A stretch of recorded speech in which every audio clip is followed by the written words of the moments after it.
टुनटुनी चिड़िया एक गरीब भिखारन चिड़िया थी। वो हमेशा शिव मंदिर के सामने बैठकर भीख मांगा करती थी। भगवान के नाम पर इस गरीब भूखी चिड़िया को कुछ दे दो भैया, भगवान तुम्हारा भला करेगा। दीदी, इस गरीब भूखी भिखारन चिड़िया को कुछ दे दो, भगवान तुम्हारा घर धन से भर देगा। भीख में टुनटुनी चिड़िया को जो कुछ भी मिलता था उससे वो अपना पेट पालती थी। एक दिन जब टुनटुनी चिड़िया भीख मांग रही थी तभी उसे एक चिड़िया के बच्चे की रोने की आवाज सुनाई देती है। अरे ये किस चिड़िया का बच्चा है? कब से रोई जा रही है? कौन है इसकी माँ? यहाँ तो कोई आसपास दिखाई ही नहीं दे रहा है। लगता है इस बच्चे को किसी ने जानबूझकर यहाँ छोड़ दिया है। थोड़ी देर यहाँ इंतजार कर लेती हूँ, अगर कोई इसे लेने नहीं आया तो मैं ही इसे ले जाकर पालूंगी। टुनटुनी चिड़िया उस रोती हुई बच्ची को अपनी गोद में उठा लेती है और उस बच्ची के माँ बाप के आने का इंतजार करने लगती है। आधा घंटा हो जाता है लेकिन कोई नहीं आता।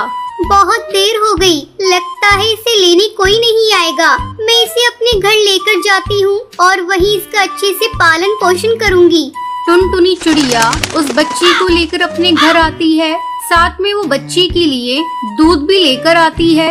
मैं इस बच्ची को दूध पिलाकर सुला देती हूँ, बेचारी बहुत देर से भूखी होगी। पी ले मेरी बच्ची, दूध पी ले, बहुत देर से भूखी होगी। आज से मैं ही तेरी माँ हूँ, मैं तुझे पढ़ा लिखा कर डॉक्टर बनाऊंगी। टुनटुनी चिड़िया के ऊपर एक बच्ची की भी जिम्मेदारी आ गई थी। अब वो भीख मांगने के साथ साथ अपनी बच्ची की भी देखभाल किया करती थी। धीरे धीरे वो साल भर की हो जाती है। बेटा, तू अब 1 साल की हो गई है, चल मैं तेरा दाखिला एक बहुत अच्छे स्कूल में करवा देती हूँ। माँ, लेकिन वहाँ पैसे बहुत ज्यादा लगेंगे। तू पैसे की चिंता क्यों करती है? देख, मैंने तेरे लिए बहुत सारे पैसे जमा किए हैं। मैं कल ही चलकर तेरा स्कूल में दाखिला करवाऊंगी।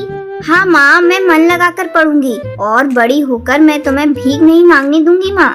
हाँ हाँ मेरी बच्ची, तू बिल्कुल ठीक कह रही है। जब तू बड़ी हो जाएगी तो मैं भीख मांगना छोड़ दूंगी। अगले ही दिन टुनटुनी चिड़िया अपनी बच्ची भूरी को लेकर एक इंग्लिश स्कूल में पहुंचती है। टुनटुनी चिड़िया प्रिंसिपल के ऑफिस में जाती है। छी छी, ये भिखारन मेरे ऑफिस में कहाँ से आ गई? अरे चपरासी, कहाँ मर गया? जल्दी इस भिखारन को यहाँ से निकालो, इसके पास से बहुत बदबू आ रही है, मुझसे बर्दाश्त नहीं हो रही है। ए भिखारन, चल निकल यहाँ से। तुझे भीख ही लेनी थी तो स्कूल के बाहर से मांगती। साहब, मुझे कोई भीख नहीं लेनी, मैं अपने बच्चे के एडमिशन कराने के लिए इस स्कूल में आई हूँ। इस स्कूल में भिखारी के बच्चे नहीं पढ़ते।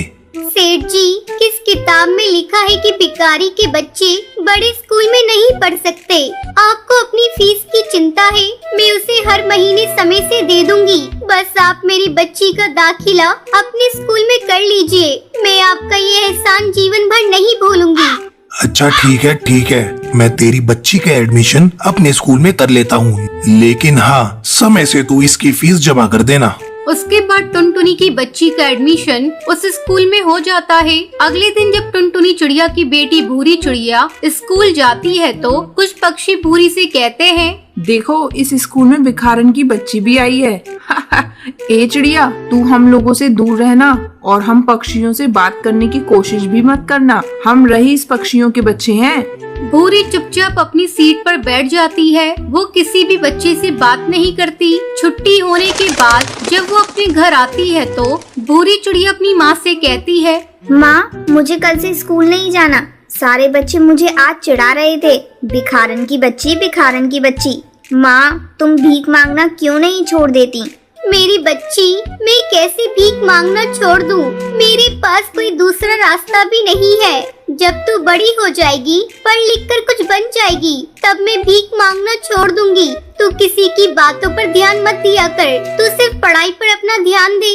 धीरे धीरे भूरी चिड़िया बड़ी हो जाती है और पढ़ लिख कर एक दिन अच्छी डॉक्टर बन जाती है और जंगल के सभी पक्षी उसकी तारीफ भी करने लगते हैं। वाह भूरी चिड़िया, तूने आज अपनी मेहनत से हमें डॉक्टर बनकर दिखा दिया, हम पक्षियों को नाज है तुझ पर। भूरी चिड़िया के डॉक्टर बन जाने के बाद टुनटुनी चिड़िया भीख मांगना छोड़ देती है और अपनी बेटी के साथ खुशी खुशी अपना जीवन बिताने लगती है।